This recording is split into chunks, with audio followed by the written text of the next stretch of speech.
So here's the clock, okay? It's out of the car, kind of taken apart. You got the face there.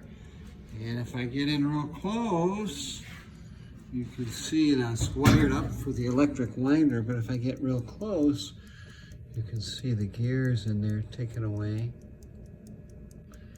And those gears, there's a bunch of them in there. Right, they're all moving and they're turning the clock dial, but these wires here are connected to the battery. And the battery runs the electric winder, which is over here. These two little points right here, okay?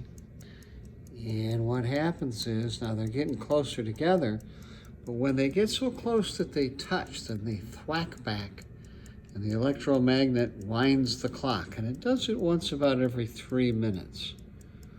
But anyway, those are getting ready to touch. They're getting closer. But anyway, so this clock is running. Oh, there, did you see that? The points touched, the little winder moved on the outside of the case there, and so it's reset. It does that about every 3 minutes, and that's the way old car electric clocks work from the 1940s.